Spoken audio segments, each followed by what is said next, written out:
The road to Angola does not feel like the road to a prison. It stretches through open land, quiet and wide, bordered by fields that seem endless. There are no warning signs that prepare you for what waits ahead. No sound of sirens. No towering walls visible from miles away. Just silence, broken only by wind and distant birds. That silence is the first deception. Because once the gates of Angola close behind you, the world you knew disappears completely. Louisiana State Penitentiary was never meant to be temporary. From its earliest days, this place was designed with permanence in mind. The land itself tells that story. Long before it became a prison, it was a plantation. Men were brought here in chains, forced to work until their bodies failed, buried when they could no longer produce. When slavery ended, the system did not vanish. It evolved. The chains changed shape. The fences replaced the fields. The control remained. Angola became the destination for men society decided it could never trust again. The prison covers more than 18,000 acres, making escape not just unlikely, but almost absurd. Swamps, rivers, open land, and armed patrol surround it. There is nowhere to run. Even if a man made it past the fences, the land itself would finish the job. Angola does not rely on walls alone. It relies on isolation. Most inmates arrive already knowing the truth. They have read their sentence. Life without parole. No release date. No countdown. No finish line. At Angola, time is not something you serve. It is something that serves you, slowly, patiently, until nothing is left. The first nights are the hardest. The sounds are unfamiliar. Metal doors. Echoing footsteps. Distant voices carried through concrete. Sleep comes in fragments. The mind keeps reaching for the idea that this must be temporary, that there has been a mistake, that something will change. It doesn't. Morning comes early. Count is absolute. Every body accounted for. Every movement watched. Work assignments follow quickly. Angola runs on labor. Fields, kitchens, workshops, maintenance crews. The prison operates like a machine, and inmates are the parts that keep it moving. The fields are where history feels closest. Men walk in lines beneath an open sky, working the same land that once belonged to enslaved people. Guards observe from a distance, sometimes on horseback, rifles visible, authority unquestioned. The imagery is impossible to ignore. Past and present layered on top of each other, separated only by time. Inside the prison, reputation matters. Angola may be calmer than it once was, but it has not forgotten its past. Violence shaped this place. It taught inmates lessons that never fully disappear. Weakness invites danger. Silence protects. Trust must be earned slowly, if at all. Some men adapt by becoming invisible. They do their work. They keep their heads down. They avoid conflict. Others build influence through strength, connections, or fear. Angola does not reward innocence. It rewards survival. Years pass. The prison ages its inmates quickly. Faces harden. Movements slow. Hope becomes quieter, less demanding. For many, hope is replaced by routine. Routine is safer. Routine asks nothing. Death is never far away. Sometimes it arrives suddenly, violently. Other times it comes quietly, through illness and age. Either way, it is expected. Angola does not shock easily. When a man dies, the prison absorbs it and continues. Another name removed. Another cell reassigned. Death row exists within this already final place, a deeper level of separation. Men there live in near total isolation, waiting years, sometimes decades, for an execution date that may never come. The waiting itself becomes the punishment. Time stretches thinner there. The mind bears the weight of every possible ending. Yet even in a place built to erase futures, fragments of humanity survive. Men teach each other to read. They share stories of lives they barely remember. They find comfort in faith, in routine, in small acts of kindness that mean more here than anywhere else. Angola also allows the outside world brief glimpses inside. Journalists, documentaries, the infamous prison rodeo. Crowds gather, watching inmates risk injury for entertainment. For a few hours, the prison feels different. Louder, almost alive. Then the crowds leave, and Angola returns to itself. The men remain. As decades pass, the prison becomes the only world many inmates know. The outside feels abstract, unreal. Families fade. Technology advances without them. Society moves forward, while Angola holds its ground, unmoved. For elderly inmates, the end comes slowly. Bodies weaken. Medical wards replace cells. The prison becomes caretaker and jailer at the same time. Death arrives without ceremony. There are no last walks beyond the fence. No final glimpses of freedom. Angola was never built to let people go. It was built to hold them until the end. And every day, as the sun rises over the fields and sets behind the fences, that purpose remains unchanged. This is not a place of second chances. It is a place of final decisions. As time settles deeper into the bones of Angola, the prison begins to change the way men think. Not in sudden, violent ways, but slowly, almost gently. The mind learns to adjust to limits. It learns which thoughts are dangerous and which ones make survival easier. Dreams become shorter. Expectations lower themselves without being asked. Many inmates stop measuring time in years. Years hurt too much. Instead, time is measured in routines, in counts, in meals, in work assignments, in the turning of seasons that feel the same no matter how many times they pass. Summer brings heat that clings to the skin. Winter brings damp cold that settles into the walls. The body adapts. The mind has no choice but to follow. Angola teaches men how to exist without momentum. There is no forward motion here, only endurance. For some, that realization brings peace. For others, it brings a quiet despair that never fully lifts. Both reactions are accepted. The prison does not judge how a man copes, as long as he follows the rules. Inside the cell blocks, nights are long. Conversations drift through the darkness, fragmented and distant. Some men talk to fill the silence. Others avoid speech entirely, afraid of what might surface if they speak too much. The past is a dangerous place. Once revisited, it rarely leaves quietly. In a prison built for life sentences, memory becomes currency. Stories of the outside world are traded like valuables. The taste of food, the sound of rain hitting a car roof, the feeling of walking through a store without permission.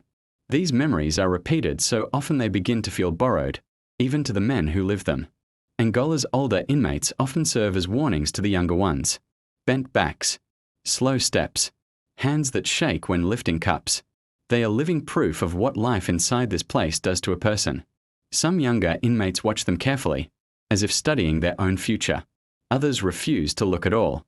The prison allows certain programs, certain outlets, but nothing that threatens the structure. Education exists, but release does not follow. Religion is encouraged, but redemption does not come with freedom.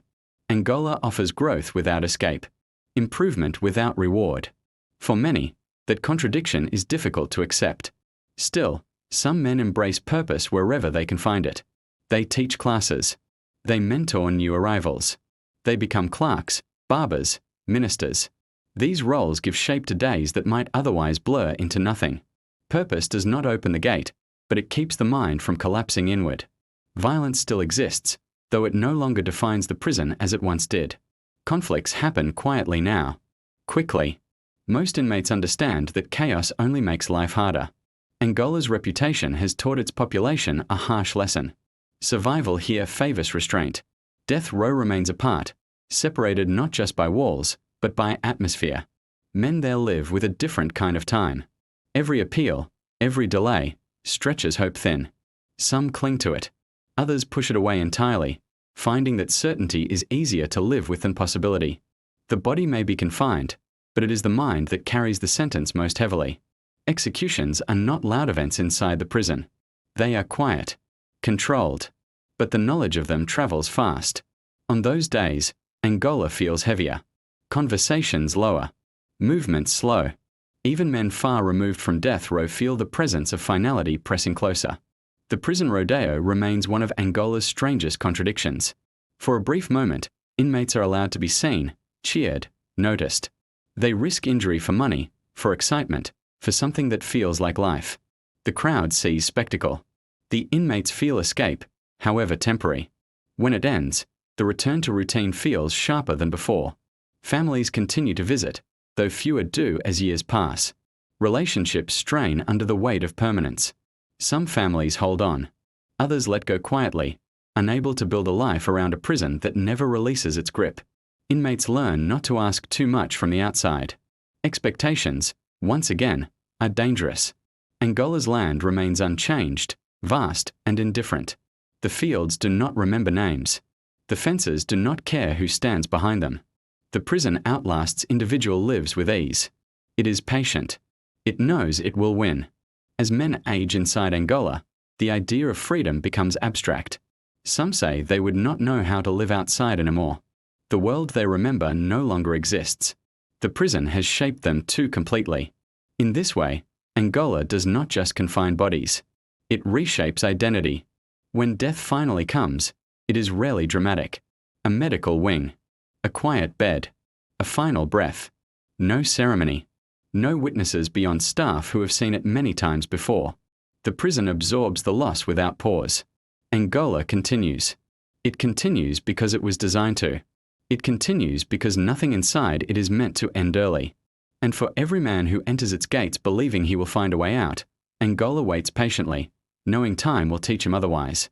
As Angola moves deeper into the lives of the men it holds, the prison begins to feel less like a place and more like a condition. It settles into the way inmates speak, the way they walk, the way they think. The outside world becomes a concept rather than a destination. Something discussed, rarely imagined in detail. Something that belongs to other people. For men serving life sentences, the idea of after no longer exists. There is only inside. Only this routine. Only this land. The prison becomes the longest relationship of their lives, more constant than family, more reliable than memory. Angola is always there when everything else disappears. New inmates still arrive, carrying shock with them. It shows in their eyes, in the way they scan their surroundings, in how quickly they speak. Veterans recognize it instantly. They know that look. They once wore it themselves. Over time, it fades. Not because the prison becomes easier, but because the mind learns what it must ignore to survive. Angola teaches patience through force. Nothing moves quickly here. Requests take time. Answers take longer. Appeals stretch on until they no longer feel connected to the men who filed them. Waiting becomes a skill. Those who master it survive more easily than those who fight it. The prison also teaches acceptance, though not in a gentle way.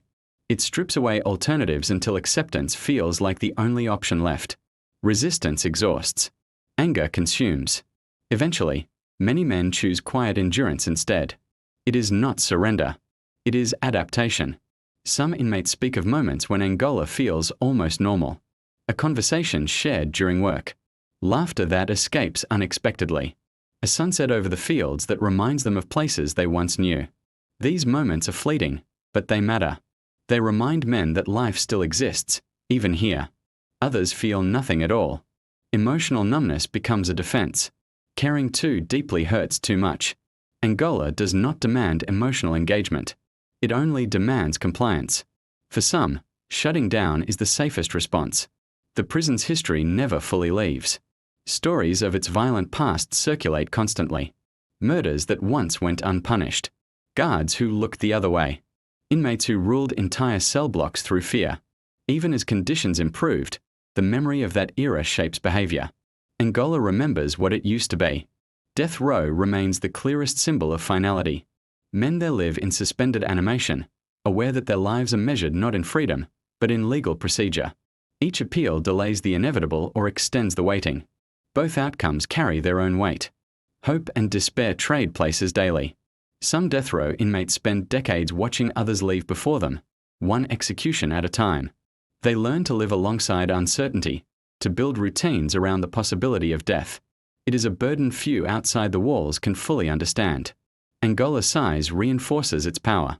The vastness of the land makes the prison feel endless, inescapable.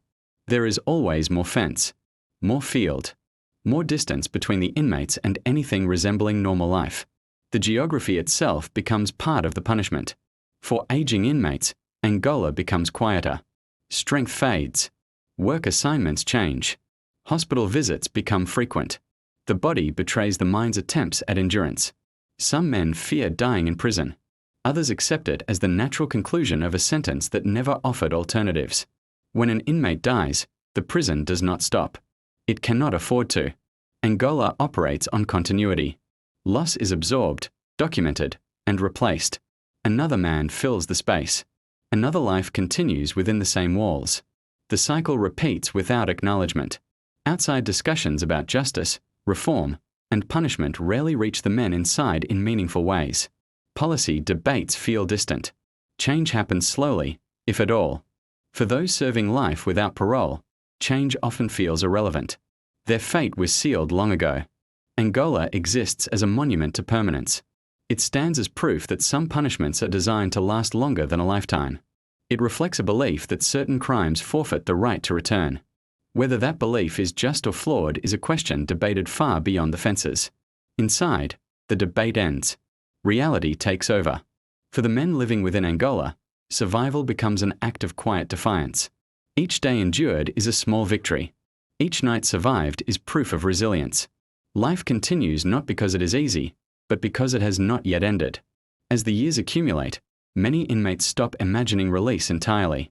They focus instead on dignity, on leaving behind something meaningful, even if it exists only within the walls. A reputation for fairness, a skill passed on, a story told. Angola does not care what a man leaves behind. It remains unchanged, indifferent to legacy. But the men care, because legacy is one of the few things the prison cannot fully erase. And so Angola continues to hold its ground, as it always has. A place shaped by history, sustained by time, and defined by finality. A place where sentences are not served, but lived. For those inside, Angola is not just where life stopped. It is where life learned how to endure. As Angola presses forward through decades, the prison begins to feel less like a destination and more like an ending that never quite arrives. It exists in a permanent state of conclusion, where every day feels like the final chapter stretched thin and repeated endlessly. For the men inside, this is not suspense. It is certainty. There comes a moment for many inmates when they stop introducing themselves by their crime. Early on, the past feels close, unavoidable. Over time, it becomes distant, blurred by routine. Angola reshapes identity until the man you were becomes secondary to the man who survives. Names matter less than numbers. History matters less than compliance. The prison rewards predictability. Men who follow the rules live quieter lives.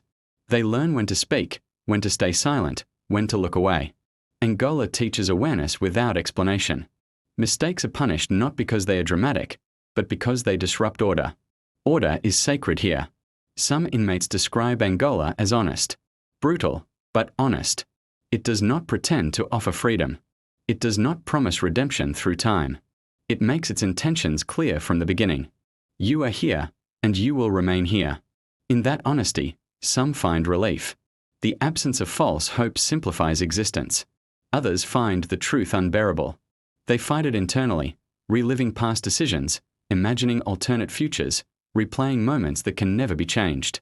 For these men, Angola becomes a mental prison far more severe than the physical one. The walls follow them into sleep, into memory, into thought.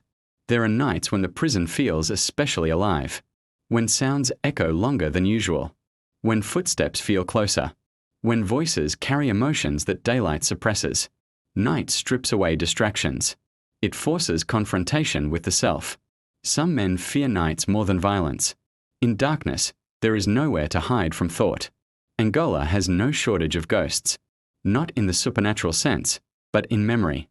Every cell has held others. Every hallway has witnessed moments that never made records.